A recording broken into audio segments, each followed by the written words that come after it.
Channel. സാധാരണ നമ്മളൊരു ഫംഗ്ഷന് പോവുകയാണെങ്കിലും ഒരു പാർട്ടി ആണെങ്കിലൊക്കെ നമ്മൾ സാധാരണ കഴിക്കൽ ചിക്കൻ ബിരിയാണിയാണ്. അപ്പോൾ നമുക്ക് ഇന്നൊന്ന് മാറ്റി പിടിച്ച് നോക്കിയാലോ. അപ്പോൾ ഞാൻ ഇന്ന് വന്നിട്ടുള്ളത് ഒരു ഫിഷ് ബിരിയാണിയുടെ റെസിപ്പി ആയിട്ടാണ്. സിമ്പിളായിട്ടാണ് നമ്മളിത് തയ്യാറാക്കിയെടുക്കുന്നത്. ഈ ഒരു ബിരിയാണി ഞാൻ എൻ്റെ സിസ്റ്ററിൻ്റെ ബർത്ത്ഡേ സ്പെഷ്യലായിട്ടാണ് ഉണ്ടാക്കിയിരുന്നത്. എല്ലാവരും കഴിച്ചിട്ട് നല്ല ടേസ്റ്റ് ഉണ്ടെന്നൊക്കെ പറഞ്ഞു. അപ്പോൾ എൻ്റെ സിസ്റ്ററിൻ്റെ ബർത്ത്ഡേൻ്റെ വ്ളോഗ് ഞാൻ മുമ്പ് അപ്ലോഡ് ചെയ്തിട്ടുണ്ട്. അപ്പോൾ എന്തെങ്കിലും വീഡിയോ കാണാത്തവരുണ്ടെങ്കിൽ പോയി കാണുക. അതിൻ്റെ ലിങ്ക് ഞാൻ ഡിസ്ക്രിപ്ഷൻ ബോക്സിൽ കൊടുക്കാം. അപ്പോൾ നമുക്ക് ഈ ടേസ്റ്റി ആയിട്ടുള്ള ഫിഷ് ബിരിയാണി എങ്ങനെ പ്രിപ്പയർ ചെയ്യേണ്ടത് നോക്കാം. അതിനുവേണ്ടി ആദ്യം തന്നെ ഞാനിവിടെ കുക്ക് ചെയ്തെടുത്തിട്ടുള്ള റൈസ് എടുത്തിട്ടുണ്ട്. അത് കുക്ക് ചെയ്യേണ്ട വീഡിയോ ഞാൻ കാണിച്ചിട്ടില്ല. നമ്മളിത് ഉണ്ടാക്കിയിട്ടുള്ളത് നല്ല തിളച്ച വെള്ളത്തിലേക്ക് നമ്മൾ ആവശ്യത്തിന് ഉപ്പും അതുപോലെ തന്നെ ഗ്രാമ്പൂ, പട്ട, ഏലക്ക ചേർത്തിട്ട് ഒന്ന് തിളപ്പിച്ചെടുത്തതാണ്. എന്നിട്ട് നമ്മൾ റൈസ് ചേർത്തിട്ട് നമ്മുടെ റൈസ് ഹാഫ് കുക്കാവുന്നത് വരെ ഒന്ന് കുക്ക് ചെയ്തെടുത്തതാണ്. ഇനി ഒരു ഫ്രൈ പാൻ എടുത്തിട്ടുണ്ട്. ഇനി നമ്മൾ ഫിഷ് ഒന്ന് ഫ്രൈ ചെയ്തെടുക്കുകയാണ്. അതിന് വേണ്ടി ഞാനിവിടെ ഫിഷ് മസാല പുരട്ടി വെച്ചിട്ടുണ്ട്. ഞാനിവിടെ എടുത്തിട്ടുള്ളത് ട്യൂണ എന്ന് പറഞ്ഞ ഫിഷാണ്. ഫിഷ് ബിരിയാണിക്ക് നമ്മൾ ഫിഷ് യൂസ് ചെയ്യുമ്പോൾ അധികം മുള്ളില്ലാത്ത ഫിഷ് വേണം യൂസ് ചെയ്യാനായിട്ട്. നമ്മൾ ഈ ഒരു ഫിഷിലേക്ക് വേണ്ടിയിട്ട് മസാല തയ്യാറാക്കിയിട്ടുള്ളത് കുറച്ച് മുളക് പൊടിയും അതുപോലെ തന്നെ കുറച്ച് മഞ്ഞൾപ്പൊടിയും ആവശ്യത്തിന് ഉപ്പും കുറച്ച് വിനീഗറും കൂടി ചേർത്തിട്ട് ഒന്ന് മിക്സ് ചെയ്തിട്ട് അത് നമ്മുടെ ഫിഷിൽ അപ്ലൈ ചെയ്തിട്ട് ഒരു അരമണിക്കൂറെങ്കിലും ഒന്ന് സെറ്റ് ചെയ്യാൻ വെച്ച ശേഷമാണ് നമ്മൾ ഈ ഒരു ഫിഷ് ഫ്രൈ ചെയ്തെടുക്കുന്നത്. നമ്മൾ ഈ ഒരു ഫിഷ് ഒരു മീഡിയം സൈസിലാണ് കട്ട് ചെയ്തെടുത്തിട്ടുള്ളത്. ചെറിയ കഷ്ണമായി പോകരുത്, എങ്കിൽ ഓവർ വലിയ കഷ്ണമായിട്ടും പോകരുത്. ഒരു മീഡിയം സൈസിലുള്ളത് വേണം നമ്മൾ ഈ ഒരു ബിരിയാണിക്ക് യൂസ് ചെയ്യാനായിട്ട്.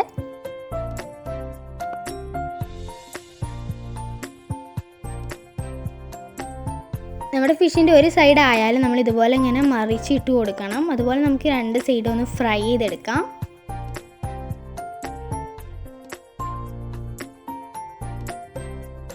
ഫിഷ് ഫ്രൈ ചെയ്ത് കഴിഞ്ഞാൽ ഒരു പാനിലേക്ക് കുറച്ച് ഓയിൽ ഒഴിച്ച് കൊടുക്കാം. ഞാനിപ്പോൾ ഒരു 5 ടേബിൾ സ്പൂണോളം ഓയിലാണ് ചേർത്ത് കൊടുത്തിട്ടുള്ളത്. നിങ്ങൾക്കതിന് പകരമായിട്ട് ഗീയും യൂസ് ചെയ്യാം. ഓയിലൊന്ന് ചൂടായി കഴിഞ്ഞാൽ നമ്മളിതിലേക്ക് ഒരു മീഡിയം സൈസിലുള്ള സവാള ചെറുതായി കട്ട് ചെയ്തതാണ്. അപ്പോൾ നമ്മൾ ഈ ഒരു ബിരിയാണിക്കൊക്കെ യൂസ് ചെയ്യുമ്പോൾ വെജിറ്റബിൾസ് ഒരിക്കലും നമ്മൾ വലിയ വലിയ കഷ്ണമായിട്ട് കട്ട് ചെയ്യരുത്. ചെറിയ ചെറിയ കഷ്ണമായിട്ട് വേണം കട്ട് ചെയ്യാനായിട്ട്. നമ്മൾ സവാള ചേർത്ത് കൊടുത്ത ശേഷം നമുക്കിത് നല്ലതുപോലെ തന്നെ ഒന്ന് മിക്സ് ചെയ്തിട്ട് ഒന്ന് വഴറ്റിയെടുക്കാം.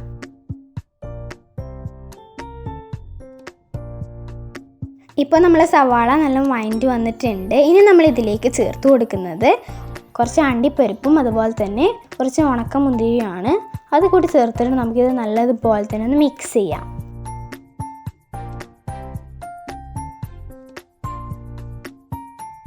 ഇപ്പോൾ നമ്മുടെ കാഷ്യും അതുപോലെ തന്നെ നമ്മുടെ മുന്തിരിയൊക്കെ നല്ലതുപോലെ തന്നെ ഫ്രൈ ആയിട്ടുണ്ട്. നമുക്കിതെങ്ങനെ മനസ്സിലാവുമെന്ന് വെച്ചിട്ടുണ്ടെങ്കിൽ നമ്മുടെ മുന്തിരിയൊക്കെ നല്ല വീർത്ത് വന്നിട്ടുണ്ടാവും.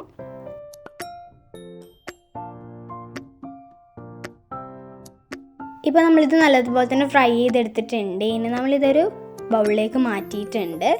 ഇനി നമ്മൾ ആ ഒരു സെയിം ഓയിൽ തന്നെ യൂസ് ചെയ്തിട്ട് അതിലേക്ക് നമ്മൾ ചേർത്ത് കൊടുക്കുന്നത് കുറച്ച് ജീരകമാണ്. അപ്പോൾ ഞാനിപ്പോൾ ഒരു 1/2 ടേബിൾ സ്പൂണോളം ജീരകം ചേർത്ത് കൊടുത്തിട്ടുണ്ട്.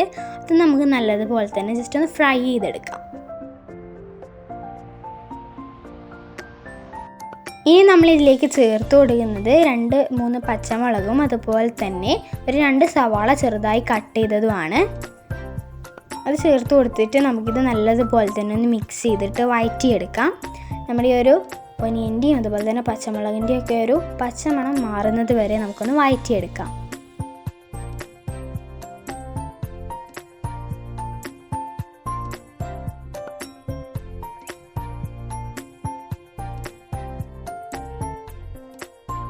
ഇപ്പോൾ ഇത് നല്ലതുപോലെ തന്നെ വഴറ്റി വന്നിട്ടുണ്ട്. ഇനി നമ്മളിതിലേക്ക് ചേർത്ത് കൊടുക്കുന്നത് ജിഞ്ചർ ഗാർലിക് പേസ്റ്റാണ്. അപ്പോൾ നമ്മളിതൊരു 1/2 ടേബിൾ സ്പൂണോളം ചേർത്ത് കൊടുക്കുന്നുണ്ട്. ജിഞ്ചർ ഗാർലിക് പേസ്റ്റും കൂടി ചേർത്ത് കൊടുത്തിട്ട് നമുക്കിത് നല്ലതുപോലെ തന്നെ ഒരു പ്രാവശ്യം കൂടി ഒന്ന് വഴറ്റിയെടുക്കാം.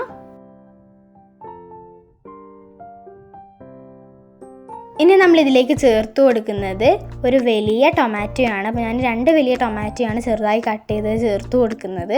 അതുകൂടി ചേർത്തിട്ട് നമുക്കിതൊന്നുകൂടി ഒന്ന് മിക്സ് ചെയ്തിട്ട് നമ്മുടെ ടൊമാറ്റോ ഒക്കെ ഒന്ന് വഴറ്റി വരുന്നത് വരെ ഒന്ന് മിക്സ് ചെയ്യാം.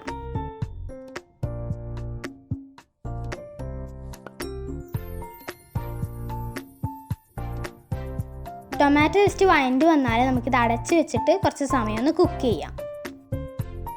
ഇപ്പോൾ നമ്മളിത് നല്ലതുപോലെ തന്നെ കുക്ക് ചെയ്തെടുത്തിട്ടുണ്ട്. കണ്ടില്ലേ, നമ്മുടെ ടൊമാറ്റോ ഒക്കെ നല്ലതുപോലെ തന്നെ കുക്കായി വന്നിട്ടുണ്ട്. ഇനി നമുക്കിത് ഒന്നുകൂടി ഒന്ന് മിക്സ് ചെയ്തിട്ട് നമ്മുടെ ടൊമാറ്റോ ഒക്കെ ഇനി കുക്ക് ആവാത്തതുണ്ടെങ്കിൽ ജസ്റ്റ് നമ്മൾ ഇതുപോലെ ഒന്ന് പ്രസ് ചെയ്ത് കൊടുക്കുക.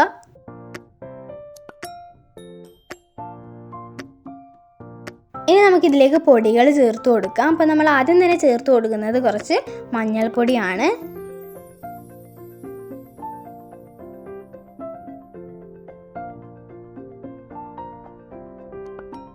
അതിനുശേഷം നമ്മൾ കുറച്ച് ഗരം മസാല ചേർത്ത് കൊടുക്കുന്നുണ്ട്. എന്നിട്ട് നമ്മളിത് നല്ലതുപോലെ തന്നെ ഒന്ന് മിക്സ് ചെയ്തെടുക്കുന്നുണ്ട്.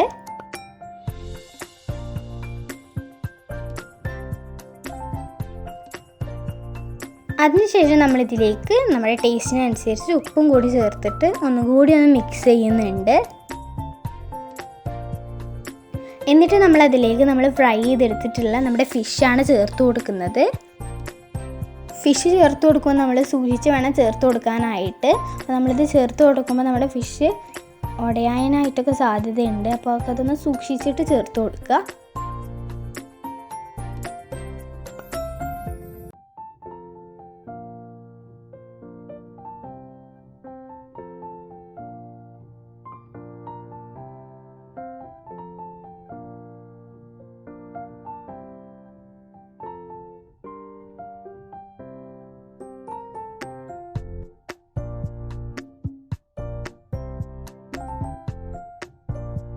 അതിനുശേഷം നമുക്കിത് കംപ്ലീറ്റ് ആയിട്ടും നമ്മുടെ റൈസ് വെച്ചിട്ട് കവർ ചെയ്യാം.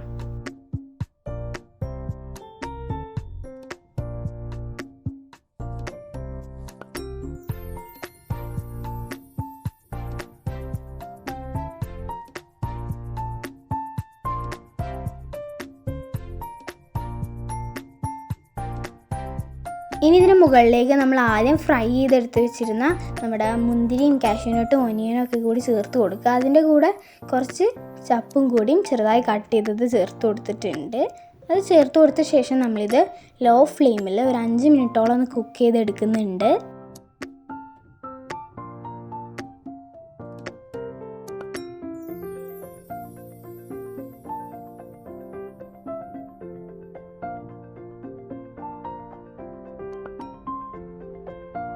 ലോ ഫ്ലെയിമിൽ കുക്ക് ചെയ്യുമ്പോൾ ഒന്ന് അടച്ച് വെച്ചിട്ട് വേണം കുക്ക് ചെയ്യാനായിട്ട്. 5 മിനിറ്റ് ലോ ഫ്ലെയിമിൽ കുക്ക് ചെയ്തെടുത്താൽ നമ്മുടെ ടേസ്റ്റി ആയിട്ടുള്ള ഫിഷ് ബിരിയാണി ഇവിടെ റെഡി ആയിട്ടുണ്ട്. ഇത് സെർവ് ചെയ്യുന്ന സമയത്ത് കെയർഫുള്ളായിട്ട് വേണം നമ്മളിത് മിക്സ് ചെയ്യാനായിട്ട്, അല്ലെങ്കിൽ നമ്മുടെ ഫിഷൊക്കെ അങ്ങോട്ട് ഉടഞ്ഞു പോകാനുള്ള സാധ്യതയുണ്ട്.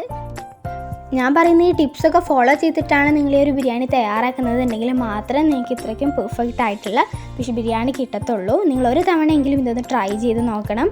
ട്രൈ ചെയ്തിട്ട് നിങ്ങളുടെ ഫീഡ്ബാക്ക്സ് കമൻറ്റ് ബോക്സിൽ അറിയിക്കണം. അപ്പോൾ നമ്മുടെ ഇന്നത്തെ വീഡിയോ ഇത്രയേ ഉള്ളൂ. പുതിയൊരു വീഡിയോയിൽ കാണുന്നത് വരെ bye, take care, love you all.